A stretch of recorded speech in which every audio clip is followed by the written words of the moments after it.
I can't do the Jacksepticeye. But I will like to talk to everybody about why Japan is super important, why the real estate issue is really serious. First and foremost, Japan is having a declining growth rate. And what a declining growth rate means is that it affects small towns, rural communities, suburbia communities, and outskirt communities highly, meaning that if you ever drive from San Antonio to Austin or from San Antonio to Houston in the United States or any big town to another big town in your state, you pass a lot of satellite communities.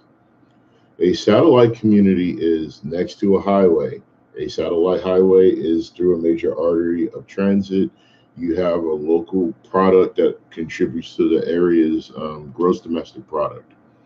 First and foremost, I want to introduce that I'm a teacher, educator, graduate from the University with Business Management Analysis, and a minor in Japanese Studies. I love Japan because my dad was in the Air Force. I was born in Fort Worth, Texas, and the first country I lived in outside of the United States was Japan. There is your answer. So if it's always about Japan, that's why. Real estate issue. One, with Japan's birth rate dropping below one, that means that for Japan to maintain the population that it has, every couple needs to have two kids. And that's just to replace the people that die. For Japan to grow, that means every married couple or people starting families, married or not, needs to have 3 to 4 kids to rebuild the population curve. Here's the problem. Japan doesn't have a plan for it. Hey, Jeff, good afternoon. Japan doesn't have a plan for it, and that's what's holding everyone up. Hey, Christopher. Um, I got held up because people keep tagging me in the post about free homes in Japan, and I'm like, stop it, stop it. The article about free homes in Japan is a great resource if you're looking to invest in Japan. The problem with investing in Japan as a foreigner is one, if you don't have $100,000 put away, it's harder to take care of your visa. If you do not have a business making $100,000 a year, it's hard to secure a business visa to live in Japan. Securing residency in Japan, even with the new law changes, is difficult enough. I can link you to about 50, 60 articles from um, Tokyo professionals, Black Tokyo professionals, people working in Japan, and English teachers. You cannot own a home on a student visa in Japan. You can own a home on an investor's visa as a foreign worker, or if you apply for the very long winded 3 year process of becoming a Japanese citizen, or you apply for the other slightly less winded process of acquiring residency in Japan. The overwhelming issue with residency in Japan prior to this housing market crisis is that in 2005, 6, and 7, when I was living on a jet program, banks were purchasing from local municipalities abandoned homes, rural homes, homes where people committed suicide or they died in the home for less than pennies on a dollar. We're talking like micro fractions of what the home value is worth. Here's why. When the 1997 through 1999 bubble economy burst in Japan, the real estate market was not protected. Not like in the American real estate market where you have homeowners insurance or you have passage of ownership of homes. If anybody can give me a thumbs up, make sure the volume's working because someone yesterday complained that my mic wasn't connected even though I'm looking at the light. If you can just type yes, hi, a thumbs up, or anything, I'd greatly appreciate it. Now, the problem with the 1997 and going through that bubble crisis when you had live door open and then explode and the bubble economy happened, you still had the natural occurrence of death in Japan. And what was going on is that people were not having kids. They were the last of their family. Nobody was there to leave anything to in a will. So imagine an empty house, all your stuff's in it, and then the city has to send civic employees into your home. Thank you, thank you. I'm glad the volume's working. So the city has to send in public workers to remove your homes, inventory what you have, pay off any tax debt, pay off any land property debt, and then your house sits. Because in Japan, which is weird, it's more expensive to have an empty lot tax wise than it is to have a vacant, rundown, dilapidated home. So, what the scam was several years later when I was on the JET program is that a bank would take the employee would make a website listing all the properties that the city just reclaimed. That Patricia Washington, what's up? They would take notice, post it on the website, and then wait for people all around the world to say, "Hey, I like to buy this home." So what would happen is that the person would take a vacation to Japan, come check out the house, assess how much work would need to be done to it, using their temporary passport visa of visiting Japan, would try to start the paperwork process. And the bank would never say no, it's money. And what would happen is that they would put 50, 100,000, $10,000, $3,000 into getting this home livable. And then they're thinking, oh, okay, well, I sold everything back where I'm from. I'm moving into this apartment. And hey, I got this new house. And then it's like, no, you don't have this house. Your visa status for residency was denied. The bank had these stipulations, of course, that were all in Japanese, that would say, regardless of your visa status, the money that you put into this home, we keep. So the equity you just put into this new house in Japan is gone. So your savings, whatever you had, was gone, and you cannot win a legal battle in Japan if you don't know the Japanese legal system. So you took a vacation, check out this house, pay the contractor to renovate it. You lose the equity, you lose the home, and then you get booted out of the country. Next issue becomes, well, the unethical thing is that that little cranky little bank in Japan that you were dealing with takes that money, pushes it back into their accounts. The house now looks better. They relist it, and then boom, you're off to the same problem again. So I appreciate everyone linking me in the article because I've been tracking this since 2005, trying to convince people to jump on it. Hey, Sean, how you doing, man? What I want to talk about is where these houses are not located. They're not in Tokyo. Yes, Tokyo is one of the fastest growing cities on earth because everyone is leaving the homes in the countryside to be in Tokyo. So, yeah, you might find one or two of the listings in West Tokyo, which is like going from San Antonio halfway to Houston in one of those tiny towns where it exists like literally Flatonia, which is just off the highway. And then if you ever want to see a house, you got to go 20 minutes that way east or 10 minutes that way west, because the only thing you see driving to Flatonia are gas stations and hotels. Duh. And hey, Roland, good afternoon. The issue becomes, is it worth it for you to move to another country where you don't speak the language fluently, you don't have guaranteed citizenship, to take up one of these cheap homes? No. So I'm going to recap to what happened last summer. Last summer, yes, I lost my dad. But at the same time, my father-in-law was sponsoring part of my business for me to take people to Japan to travel and see the country, to start my travel business. I very much am for be eternally grateful for that. The other part was I was trying to get a group of investors to move on the Olympics. Here's the deal with the Olympics. Japan, and I linked it in my last live video on YouTube, does not have enough hotels for the 600,000 people in the first wave of tourists going to support their own countries in the Olympics. They don't have enough hotels for the first 600,000 people. Let that be the hint. So the Japanese government has approved business loans for existing hotel chains in Japan to build more locations, acquire more property, hire more foreign workers, hire more local workers. Yeah, it's a thing. It happened in Brazil, didn't work out so well. Happened in China. Look at all that scrap metal they got left. It's an economic shift of the priorities of a country. It's a very massive game plan. My plan was this big out of everything.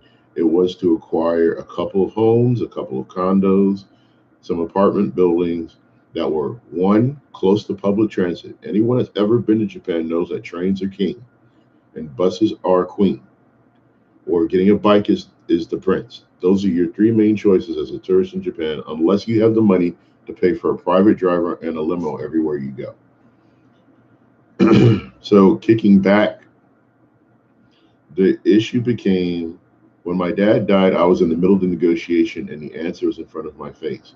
I had already scouted out four properties that were going to bring in almost $300,000 a year in rent alone for the ones that were fully occupied or partially occupied, meaning that I could have turned the other rooms into Airbnbs for the Olympics, charging for the summer, charging for whatnot. The other obstacle to that was that Japan at the time was having a gray law with Airbnb. You could not rent it out for more than 180 days. Well, the best 180 days for Japan is March to May. That's 3 months, March, April, May. And then from September, October to November, unless you wanted to see Christmas. Why? Seasonal changes in Japan. That's where everything's beautiful for spring. Cherry blossoms are blooming. People are graduating high school. There's weddings everywhere. There's parties. There's events. There's major events going on. And then September, October, November, which would have been this year, 2018, next year, 2019, and I would have flipped the leases for 2020 to match the Olympics. But at the point of the matter is that in the Brazil Summer Olympics, I did a case study. I read the case study. A guy was renting out $20,000 a week for the rich and luxurious top 20% of the world to stay in Brazil with a private condo, driver, cook, maid. They would give you whatever menu you wanted, including your own alcohol and wine selection, and that includes your plane ticket from your home country for a week to be in Brazil. I wasn't trying to scale it up that high that fast, but the issue is that I had the answers in front of me, and because I was emotionally worn out with my dad passing, I didn't see it. There are three main banks to deal with in Japan, and I don't have the list in front of me because the real estate CEO.jp website is down. Again, I'm like, really? And the reason why they're down is that a lot of international companies that sponsor luxury travel are buying up everything right now, trying to do a 2-year rush on the Olympics, which is stupid. You should have did it back in 2017, 2016 when they first announced it. Your investments would have paid off themselves. How does that relate to real estate in the United States? Again, I'm not a real estate agent. I'm a business major. I understand how this works. If you have good credit and you can secure a home loan, but you are living with someone, like let's say you just finished college, you're starting a job, but you live with your parents.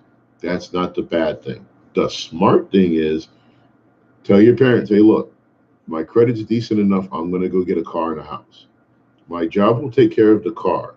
The house will take care of itself. And they're going to look at you like you're crazy. That makes no sense. Why are you going to live with us and then rent out a house? Here's the deal. You're putting equity in a home.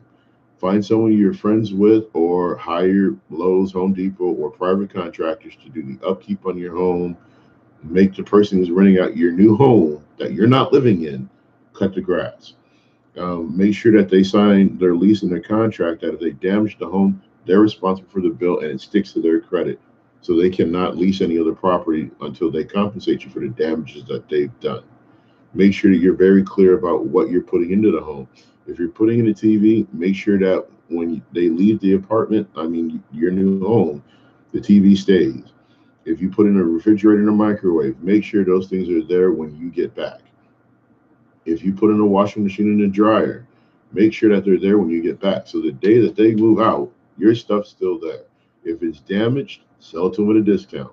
Replace it. Here's the thing. If you look at the current housing market, you can get a decent sized home if your credit is awesome for $900 a month.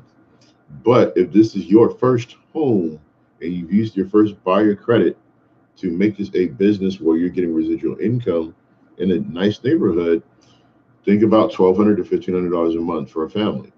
Include a pet deposit if they have pets.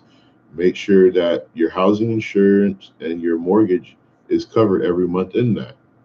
I want to give a shout out to Jensen for having that conversation with me on the plane. I mean, on the train. So the thing is that if you only need an extra $500 a month, make sure that your mortgage is covered, your homeowner's insurance is covered, and whatever you're averagely paying your contractors a month is covered, and make sure that extra chunk of money is there. I wish I would have known this when I graduated college, but hey, as I've learned it, I'm willing to share it for free. It costs me nothing to run my mouth. I'm already paying electricity in the apartment. However, the issue is talking to Lee Hugh, who did a Google Hangouts presentation for my students recently. She wants a Tesla. I'm not mad at her. She's going to graduate with a degree in pharmacy. She's going to be a pharmacist for Walgreens, CVS, wherever she chooses to work.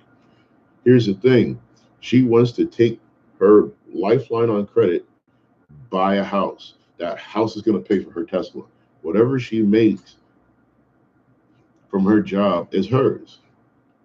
So it's called asset allocation. And the problem with going back to the real estate issue in Japan, I don't want a house in Japan that's 30 miles from the closest small train station. That means if you ever go to a small community in Japan, their train schedule runs one train every hour on the hour. That's it. So if you miss the train, you're done. That means you're just SOL hoping that another train comes. So that means is that you just can't own the house. That means that you have to own the house, pay the bills, get a car, or have a good working contract with a taxi service, or you're friends with a neighbor who doesn't mind you chipping in gas money to drop you off at a train station. And then you're losing the commute time from your house to that train station. When you catch that train, then it's another hour to where you got to go. So if your job is not where you live, or your business isn't where you live, you're giving up 2 hours of useful your time or your business's time teaching in Japan. That's like English teachers in Tokyo that are making $2,500 a month and getting screwed. So not picking on people that choose to teach English in Japan as a career choice. I can't go from teaching in America to back to teaching in Japan for that little bit amount of money. Because even after taxes, teaching in Austin, I was seeing $3,700 a month. Granted, you cut out $1,200 and that was my rent, my bills, utilities. But if you're not cutting those things out, it just hurts. So, and it's a tiny apartment. I have almost an 800 square foot apartment now. And then you want me to go live in a box in Tokyo? No. So the real estate issue, and yes, the real estate issue is that one, that website's in Japanese. Even with Google Translate, you still need to know the geography of Japan. You still need to know what's the next nearest major train station. You need to know, can I get internet to run an online business? Maintain communication with my family. How slow is the internet out here? Is there any internet available? As advanced as a country that Japan is, you have people and communities in Japan where the only place with internet is your cell phone and this cell phone tower. You won't have an internet connection in your house. Buenos Aires, Jolaska. ¿Cómo estás? So the issue becomes, is it worth it? No. So if you read the article, it says by 2033, there's going to be 21.7 million homes vacant in Japan. There's reasons.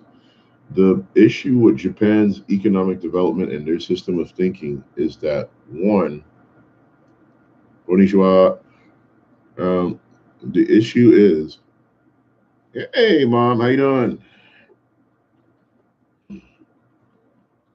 I hope the lighting's better for you here. Hey, thank you, Elf. I appreciate it. I'm glad you can hear me clicking back and forth. The issue is, and I'm going to compare this to New Orleans because I was talking about it with my mother-in-law. Thank God for my mother-in-law. She's amazing.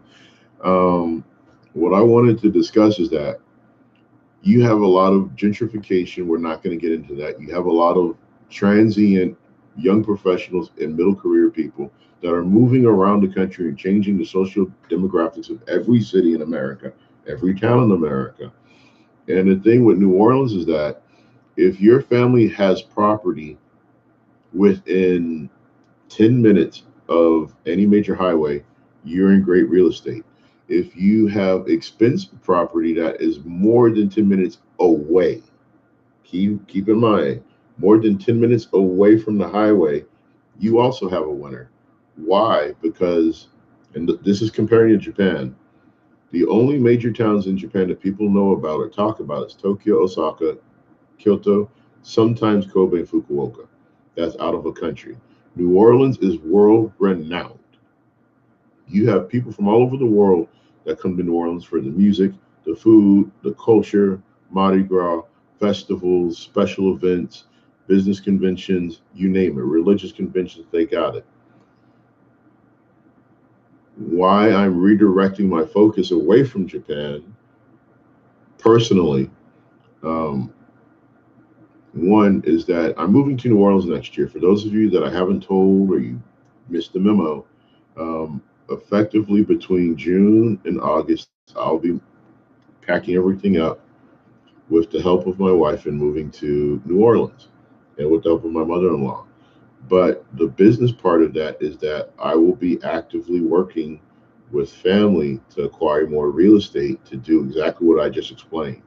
If I can have a 3-bedroom house anywhere close to the French Quarter, that's not $500,000 or higher, that's in decent shape in a decent neighborhood, I would turn that into a 1 bedroom, I'm sorry, 2 bedroom apartment, redesign the interior, wall it off, and make a 1 bedroom Airbnb for special events. Why? Somebody wants to come out of town, 3 or 4 people. I don't mind 3 or 4 people that sign up and pay the deposits, sharing a room to go to Mardi Gras. They're going to pay for however long they're there, and I'm going to average it out between what it would be on the market price for a month. They pay it, they go. So the family that's in the 2 bedroom half of the house is paying $1,800 a month or $2,000 depending on the neighborhood. That's $24,000 a year that I didn't have to go to someone's job, clock in, and work. That is $24,000 that I might lose 3 to 4 thousand for maintenance, repairs, and taxes. But after the mortgage is paid off, that's money that's just coming to me. And that's the whole point of that article, is that some little nerd in Japan paid a foreigner to write the Japanese version and the English version of this article, hoping that the Olympics would inspire, keyword is inspire, a mortgage um, real estate buy up, meaning that as soon as the demand hits and they're selling the homes that nobody wants to live in for the purpose of the Olympics and other events, they're hoping that they can jack up the price, make their profit, and then you're stuck out. So that's where you're at. So imagine we have a community, and I'm going to pick on Chiba Prefecture. Chiba Prefecture is close to where Tokyo Disney is. So with Tokyo Disney being there, you're looking at it like this. Tokyo Disney is at the edge by the water. There is about 73 communities of different sizes, and I'm not talking about just communities. We're talking about neighborhoods, apartment buildings, places divided by voting lines and districts in that part of Japan between you and the smaller train station. Here's how that works. Regardless of how many places are in there, um, no, I can't do that. Not right now. Regardless of how you think about it, what's going to end up happening is that Chiba is a high demand area. You're welcome, Robbie. Um,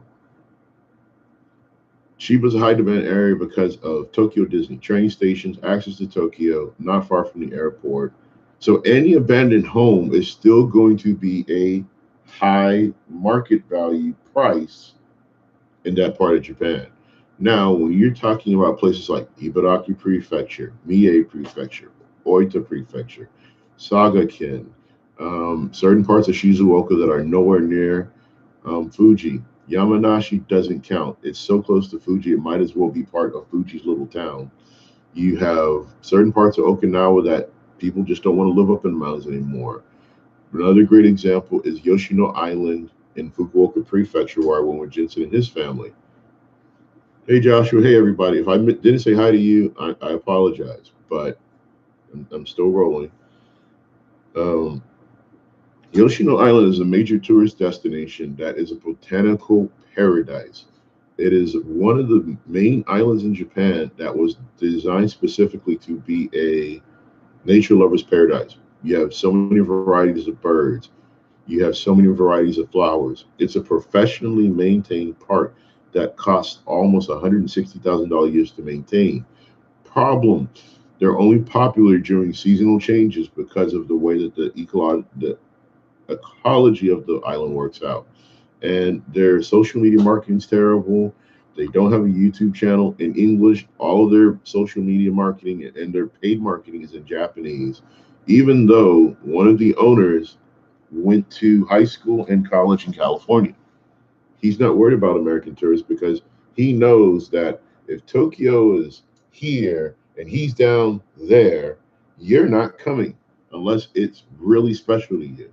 And that's exactly how he phrased the conversation when I was talking to him. So the issue became the issue became how are these nerds in Japan going to convince people to drop everything, waste the time to read the article, either pay someone who speaks Japanese or go through the process themselves of acquiring this real estate? So when everybody was tagging me in a post, I'm like, that's awesome, but that's not the point. So the article itself is a very informative, strong, well written article about Japan. The problem is that Japan's birth rate's declining. It's not a major tourist destination. I love Japan because I lived there when I was a kid. The biggest mistake was the Bruce Lee movies, the samurai movies, the Yakuza movies, the games that were ahead of their time when I was 2 and 3, and my dad would take me to arcades. The culture of the Japanese people being very respectful and hospitable, very catering to tourists, very welcoming to their community once they realize that you're bringing something of value to the community. I always love Japan, but that's not the point. The point is that my travel business has been branded by guilt of my association with my love affair of Japan. So as I'm getting ready to progress out of San Antonio, Saturdays and Sundays, if I'm not driving for Lyft, I'm going to go to the Pearl. I'm going to go all around San Antonio for places of interest to put on my YouTube channel to encourage people to come. But San Antonio doesn't need any real publicity for the simple fact that we got the Spurs, we got the Riverwalk, we have all these wonderful restaurants here. So, to summarize everything I discussed for the past half hour, the article's great, it's misleading, and it's almost a lie. The number one challenge to getting residency in Japan is what are you bringing to your community? Do you have a sponsor? Do you have anyone that can help you? And I want to explain how it was explained to me by a friend. When you go to Japan and you're going for a business, you're going to spend the first 2 to 3 weeks in Tokyo working with one of the very many talented people in the business acquisition office. That's what I call it in English, that are welcoming foreign investors and foreign investment capital. It costs $50,000. I'm going to repeat that: 50,000 US dollars to get a Japanese investment visa. Before you can do any business or make any money or find an apartment or anything, they want their cut up front. And that is your application fee, the processing fee, running your background check through Interpol and the Japanese criminal system, and establishing credit with the government, not with a bank yet. Then you have to have your own capital come with you once you get approved to go into the bank. Why? They want to make sure that you are who you say you are and you can deliver what you got. So that means somewhere in the universe, you have to kick backwards and bring a very strong business plan into Japan. Here's the other thing a lot of people don't understand when they talk about Japan. Japan is a country of relationships, stronger relationships than you would expect in America. For example, you graduate from college, top of your class in America, doctor, lawyer, surgeon, whatever. Your reputation and the people you know at your university can get you into a job.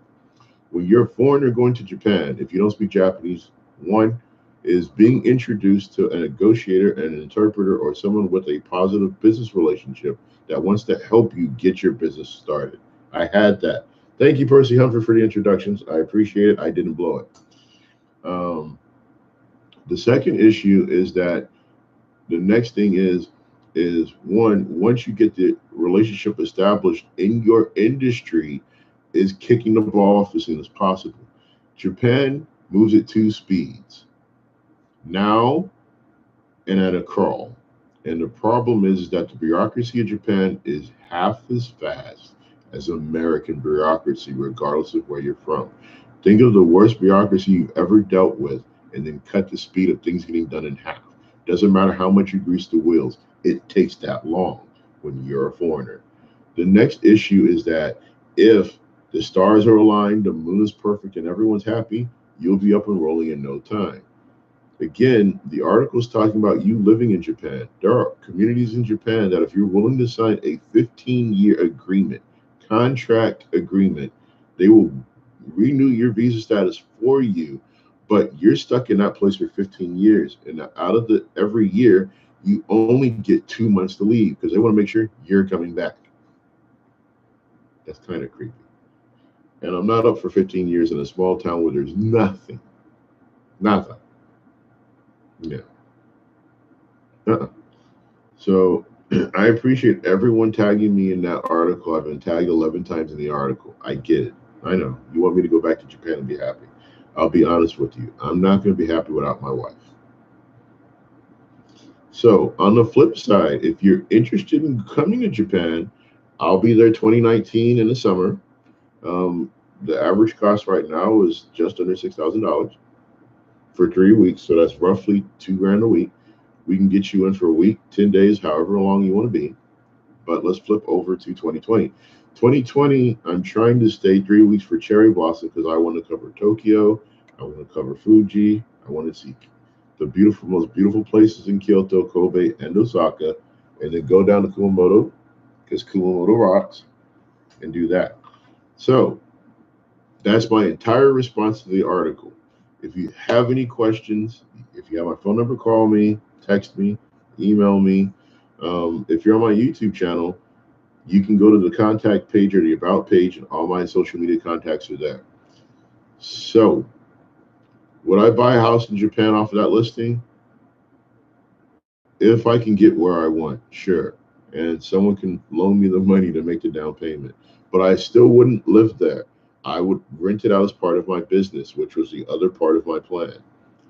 The other part of my plan was to have 1 to 2 apartments per city for the people that couldn't afford a big trip to Japan to have an affordable place to stay within the travel dates I was going to be there. Period. I don't want to live in Japan. I wouldn't mind living in Japan if I was making $200,000 a year and I could travel. If I was an engineer for the oil industry, yeah. If I was a big name surgeon who was fluent in Japanese, yeah. If I owned 3 to 22 properties in Japan, yeah.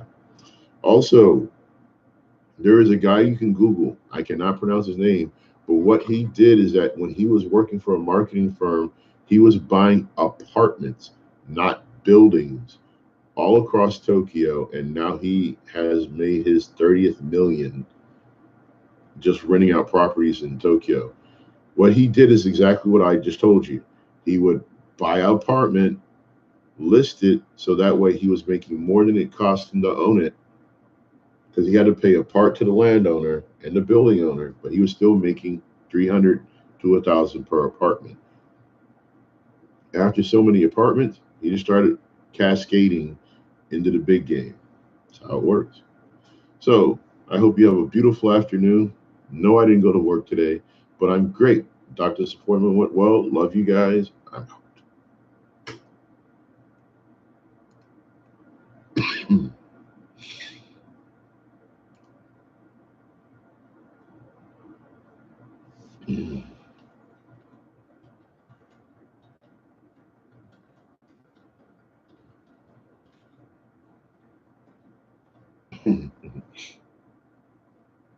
It was been nice talking to everybody. Yes, San Antonio is a great destination city, but I want to show the small hidden beauties of San Antonio. That'll be an upcoming YouTube series working on weekends while I'm trying to find a second job. Love you guys. Talk to you soon.